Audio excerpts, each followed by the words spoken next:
Good morning students. Today's class for class 10th chapter 5 हम आज introduce करेंगे in this lecture.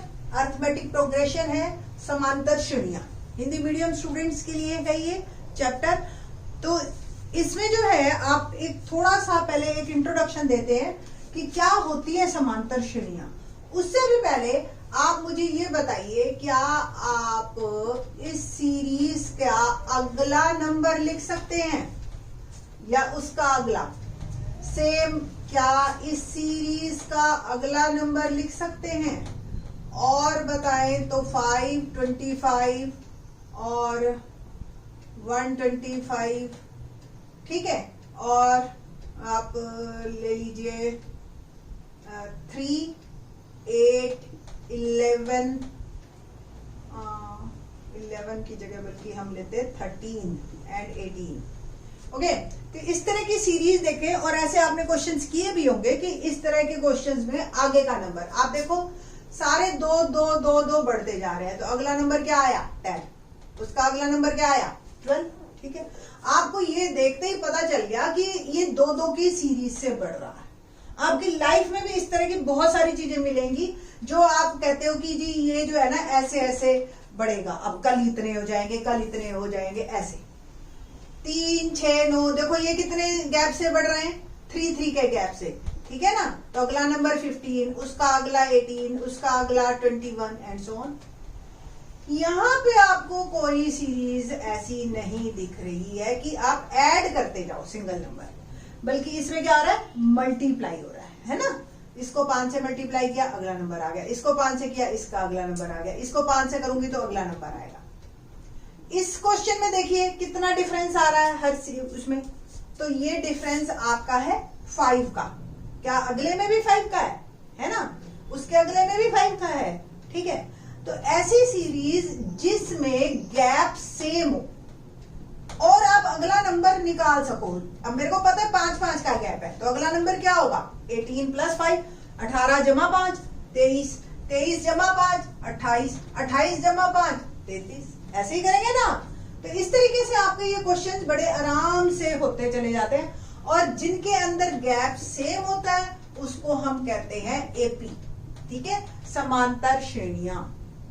अब जब कोई भी समांतर श्रेणी अगर लिखनी हो तो आपको 2 चीजें चाहिए। एक तो मैं शुरू कहां से करूं और गैप कितना रखूं, है ना। अब मैं सोचती हूं कि मैंने शुरू किया 7 से और गैप रखा 6 का, तो अगली संख्या क्या आएगी? 7 6 का गैप, कितनी संख्या हुई? 7 + 6 13। अगली बोल दोगे, बता दोगे आप? 13 + 6 19, 19 + 6 25, ठीक है। तो जो फर्स्ट नंबर जिससे मैंने सोचा उसको मैंने नाम दिया ए, या उसको मैं कहूंगी प्रथम पद, पहला टर्म, फर्स्ट टर्म, ठीक है, ठीक है जी। और जो गैप आता है डी, उसको नाम दिया हमने डी। डी क्यों दिया बताते हैं आपको। इसको हिंदी में तो कहते हैं हम सार्व अंतर, यानी कि सबके अंदर सेम अंतर, सार अंतर। और इंग्लिश में क्या बोलेंगे? कॉमन डिफरेंस, यानी कि सबके अंदर कॉमन है डिफरेंस, ठीक है। तो वो डी होता है। अब ये डी क्या क्या हो सकता है? ये डी आपका 0 भी हो सकता है, नेगेटिव भी हो सकता है, पॉजिटिव भी हो सकता है। जैसे कि सपोज मैंने लिया संख्या 2 2 2 2 2, अगली संख्या क्या होगी आप बता सकते हैं ना, ठीक है। देखो सब में डिफरेंस कितने का है? 0 का। अगली संख्या भी 0, कोई प्रॉब्लम नहीं, ठीक है। अगली ऐसे ही मैंने सपोज लिया 10 9 8 7 6 5, क्या आप अगली संख्या बता सकते हो? आप देख रहे हो लगातार कम होती जा रही है और एक एक कम हो रही है। तो अगली संख्या आपने बोल दी 4, फिर अगली बोल दी 3। एक्चुअल में आप क्या कर रहे हो? -1 जमा कर रहे हो। क्या कर रहे हो? -1 जमा कर रहे हो। 10 में -1 किया 9 आ गया, 9 में -1 किया 8, 8 में -1 किया 7। तो डिफरेंस क्या आया? -1।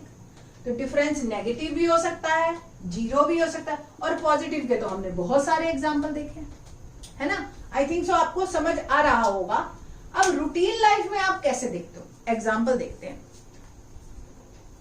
मैं गई बैंक में, ठीक है, और बैंक से पहले क्वेश्चन लेते हैं हम टैक्सी का। इससे पहले हमने 9th क्लास में ऐसा क्वेश्चन पढ़ रखा है कि एक टैक्सी है, पहले 1 किलोमीटर के तो मैंने दिए 13 रुपए, ठीक है, आगे प्रति किलोमीटर 8 रुपए का अंतर हम देते जाएंगे। पहले किलोमीटर के ज्यादा है हमारे, तो अगर मैं 1 किलोमीटर गई तो मैंने 13 रुपए देने, 2 गई तो 13 जमा 8, क्योंकि पहले के 13 है और दूसरे वाले किलोमीटर के तो 8 रुपए। अगला क्या हो गया 21।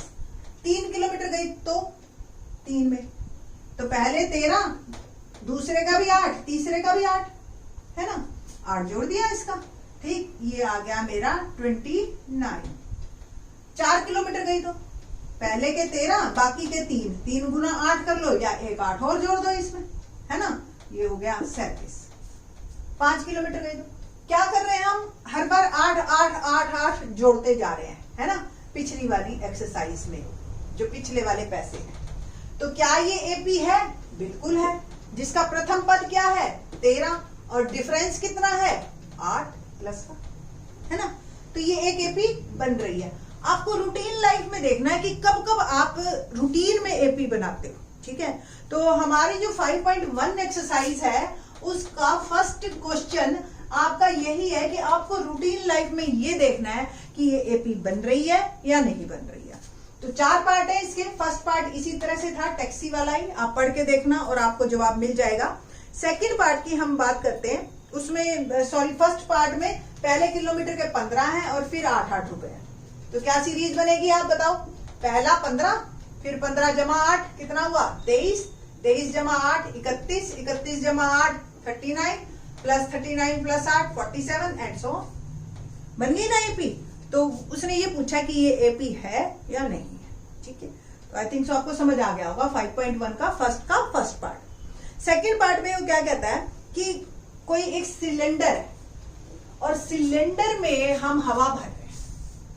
हवा कितनी भर रहे हैं, जितनी पहले है उसकी 1/4 ज्यादा, ठीक है, ठीक। तो सॉरी निकाल रहे हैं, जितनी पहले है उसकी 1/4। जैसे आप बैलून होता है ना, बैलून को दबाते हो तो ज्यादा है, अगर बड़ा है बैलून थोड़ा सा दबाने भाई अच्छी हवा निकल जाएगी, फिर और ऐसे ही सिलेंडर में भी ऐसे धीरे धीरे करके हवा रिलीज होती है, ठीक है बेटा जी।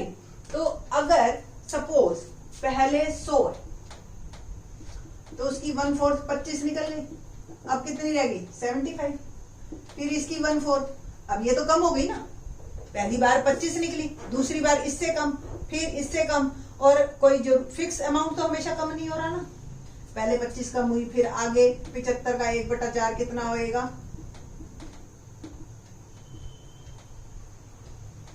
18 से 3/4, फिर इसको आप सबट्रैक्ट करो 75 में से, ठीक है, तो आपका 57:1/4 आएगा,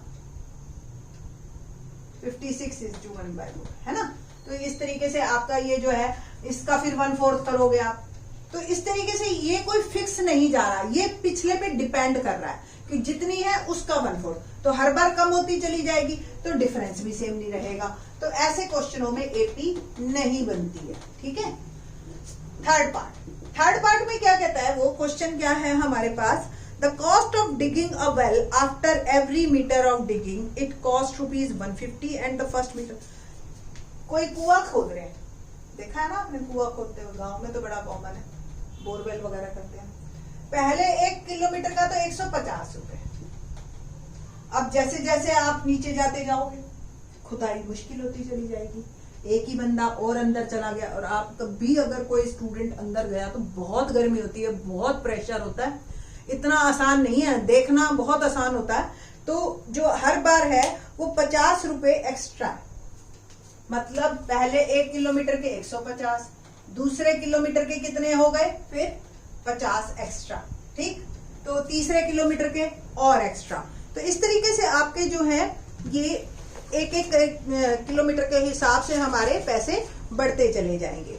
तो पैसे जैसे बढ़ते चले जाते हैं 200, 250, 300, तो नेक्स्ट 1 किलोमीटर के कितने हुए मेरे 200 रुपए, उसके अगले किलोमीटर के 250, उसके अगले किलोमीटर के सॉरी 1 मीटर, मीटर के 150 रुपए है। 1 मीटर बहुत होता है, 1 मीटर आपका ऑलमोस्ट इतना हो गया, ठीक है। ये आपकी चुन्नी इतनी, अब जमीन के आप नीचे जाके देखो, ये इतना इतना होता है 1 किलोमीटर, 1 मीटर, ठीक है। तो 1 मीटर जमीन के नीचे खोदा, फिर उसका 1 मीटर खोदा, तो उसके लिए उसने 200 रुपए, फिर उसका भी 1 मीटर और खोदा 250।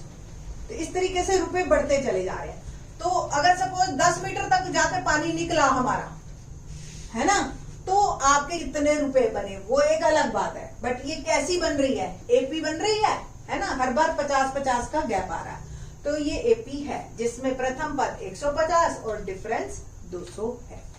तो इस तरीके से आपके बड़े क्वेश्चन आसान बन जाते हैं हमारे, और ये हमें रूटीन लाइफ में पता चलता है कि एपी बन रही है या नहीं बन रही है। चौथा पार्ट देखिए, चौथा पार्ट कहता है कि कोई 10,000 रुपए लेके गया मेरे से, और 10,000 में बैंक में मैंने जमा करवा दिए, और कंपाउंड इंटरेस्ट, आपको कंपाउंड इंटरेस्ट यानी कि चक्रवृद्धि ब्याज, चक्रवृद्धि ब्याज का सूत्र पता है क्या होता है? मूलधन मिश्र धन का सूत्र होता है मूलधन 1 जमा दर बटा 100 और शक्ति समय, ठीक है जी। तो पहले साल का कितना बनेगा? 10,000 1 जमा 8% दर है और समय 1 साल, ठीक है। ये गुना हो रहा है। दूसरे साल में क्या होगा? यही आपका फिर से और हो जाएगा, ठीक है। तो ये जो अमाउंट अब बन गया ना, ये इसको उसका 1 जमा 8/100 होगा, ठीक है बेटा। तो ये हर बार अलग अलग आएगा। अगर साधारण ब्याज होता तो वो 10,000 रुपये हर बार बनता। तो साधारण ब्याज तो आपका एपी बना देता है, बट चक्रवृद्धि ब्याज कभी भी एपी नहीं बनाता है। तो फिफ्थ का फर्स्ट और थर्ड पार्ट आपका एपी बनाएगा, बाकी 2 एपी नहीं बनाएंगे, ठीक है। बहुत इजी था ये क्वेश्चन, और सिर्फ आपको यही बताना है एपी है या नहीं है।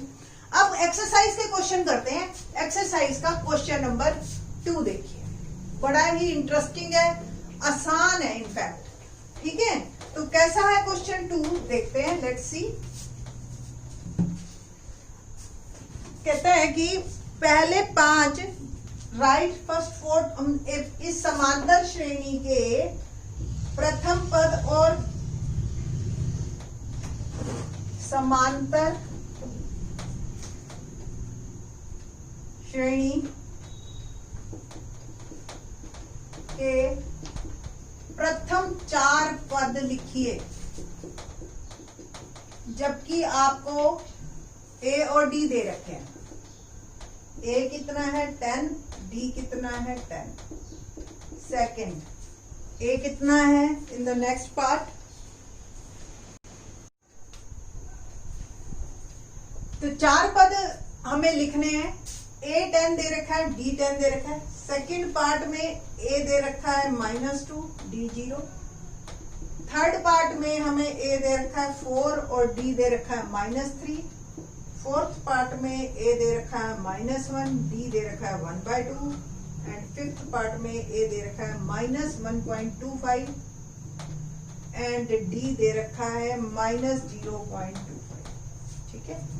ये आपका क्वेश्चन है, और ये आपको प्रथम 4 पद लिखना है। बस सिंपल 10 से स्टार्ट कीजिए और डिफरेंस को जोड़ते जाइए, ठीक है। डी को तो ए 10 और अगली संख्या क्या होगी? 10 जमा 10 20। अब संख्या में ये 10 जोड़ते जाएंगे आप डी को हमेशा।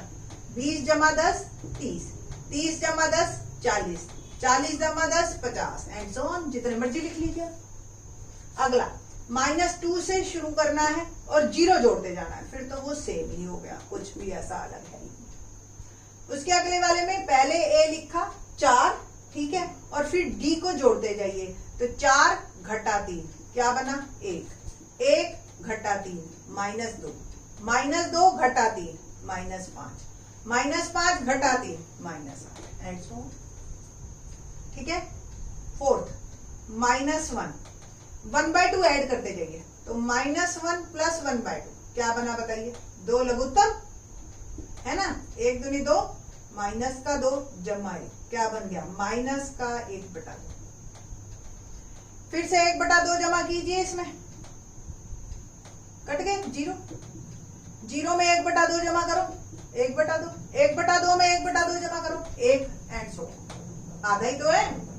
ठीक है, अगली संख्या -1.25, इसमें मैं जोड़ूंगी माइनस का 0.25। देखो दोनों माइनस के आपस में जुड़ेंगे बट संख्या क्या आएगी, माइनस की साइन जो है, तो माइनस का 1.5।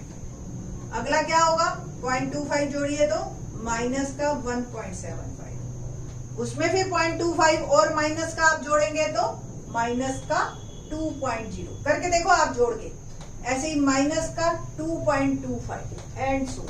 तो इस तरीके से आपके ये पांचों 4 पद लिखे जा सकते हैं। बाकी के question in the next video. Thank you.